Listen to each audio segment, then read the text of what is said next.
Welcome to English Bro! Today we're gonna talk about the basics of English language in 15 minutes. So take your exercise book and get ready to write things down. Faster than a speeding bullet, more powerful than a locomotive. Look, up in the sky, it's a bird! It's a plane! Let's go. A very common question that students ask is, how do I start learning English? To answer that question correctly, you have to realize why you want to learn it in the first place. And you don't really want to do it for tests. You don't want to do it for any other reason. You just want to talk. You want to be able to speak and be understood. And this is why we are going to teach you some basics right now. The first thing you're going to do is to say hello to someone or hear it back from someone. And the basic way to greet a person is to say hello, which is a formal way of saying that. You can also say good morning, good afternoon, good evening, but that is very specific to a time of the day. Or you can be a little more informal, a little more casual, and you can say hey, that's a very popular one. And then after that, you can ask, how are you? Or you can say, how's it going? Or you can say, how are you doing? Or a very good way of saying that in one sentence is, what's up? It's both hello and how are you? What's up? What's up? And a very important thing to remember, if you come from a different culture, you don't really go ahead and tell a story to a person who's asking you how are you. Because, for example, I am from Russia, and when my mom calls me and asks, Marina, how are you? I'm supposed to tell her what I've had for breakfast, lunch, and dinner. In America, you don't do that. Normally, you would just say, I'm good, doing well, I'm fine, and you would reply back to the person with asking them the same question. What's up? How are you doing?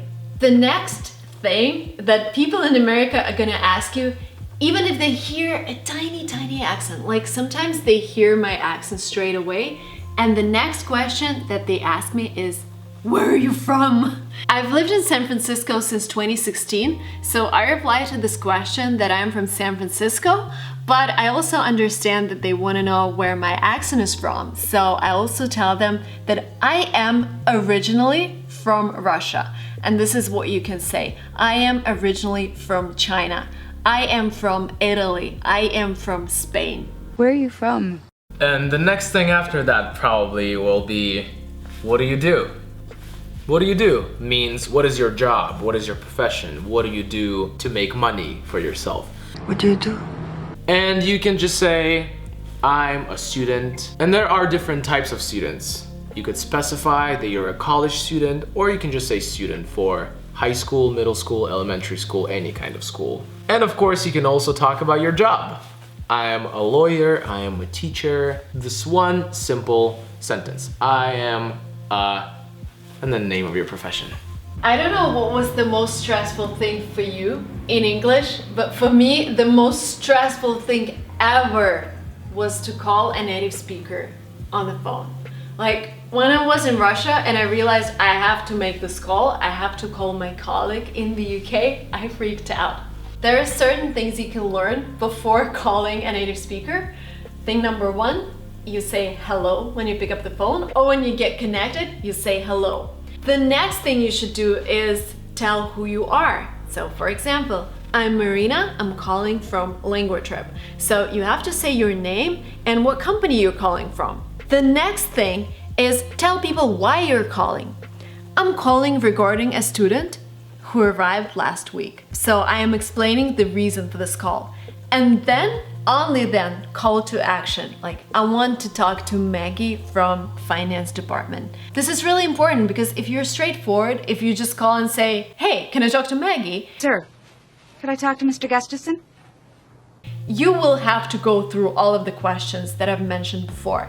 So, if you're really nervous like me, like you don't want to make this call, sit down, take a piece of paper, write these phrases down like, hello, my name is Marina, I'm from LinguaTrip, I'm calling about this, this, and that. Repeat them several times, and then make this call.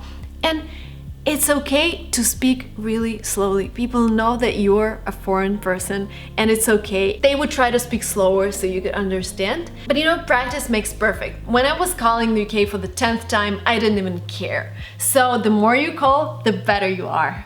But in your circle of friends or with people you're close with, you are probably going to text more than call.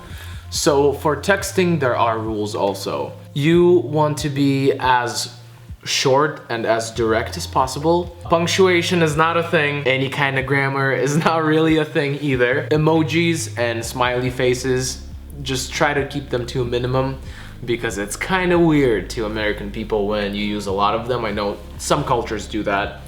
Coming from a Russian culture, we do a lot of that in just regular texting for no reason. Back in college, I was texting one girl a lot of emojis and she thought I was flirting with her, but I really wasn't, so it got me in some trouble later. But yeah, just be conscious of how you text. That's the shit emoji. Another thing I wanted to add regarding texting is that in America, people use iMessage, the standard messaging platform for iPhones. They use Messenger, the Facebook Messenger, and WhatsApp. Americans don't really use Telegram or Viber or any other service, and Snapchat is a big thing among teenagers as well. Another thing that I've noticed, like Venya talked about smileys, I remember a lot of my subscribers from India put a lot of dots. Like maybe they finish a sentence with like 20 dots. And even in an email they do that, and I'm like, why is it a cultural thing? If you're from India, write a comment down below. Why do you guys do that? Because I've never seen that in my whole life. Like none of other cultures does that. So yeah, don't do that. Be very concise. Congratulations, now you had a conversation, a couple of words here and there, and you're slowly making friends. So now it's time to make some plans with your friends. You can ask a person about what they're doing right this moment. What are you doing? Or you can use the same sentence to ask about later time. What are you doing tonight? What are you doing tomorrow? What are you doing next weekend?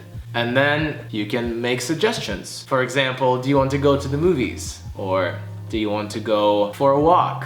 Or you can kind of tell them that you already decided for them and just make a suggestion like that.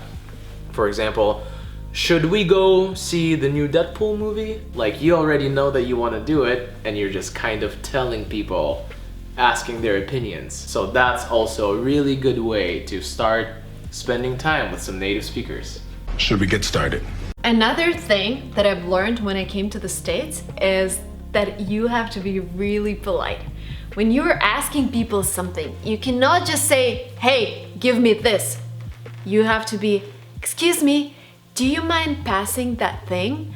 So you have to go all the way around to actually reach your call to action, your CTA. Another thing, Americans and English speakers love small talks. So you cannot just start your conversation with asking for something.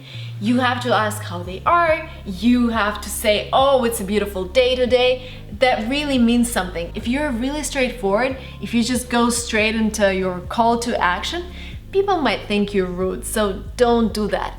And this also applies to formal writing. Like when you write an email, you have to be concise, but you have to remember the rules that I've just talked about. So you say hello, then you introduce yourself. My name is Marina, I'm writing from LinguaTrip. I was wondering if you could please provide me with information regarding, I know that's a lot of words. Like when I was studying filmmaking in here in LA in a filmmaking academy, when I would direct a film, I would just tell people, move away, you're in the frame, or do that, or shoot here. And my teacher would come to me every 5 minutes and tell me, Marina, if you want somebody to get out of your frame, you have to say, excuse me, could you please move away for just 5 seconds and then I'm gonna let you back. So you have to be really, really polite and use a lot of, I don't even know how to call them, but these introductory words. This is American culture. Welcome to America. So I was wondering if you could explain.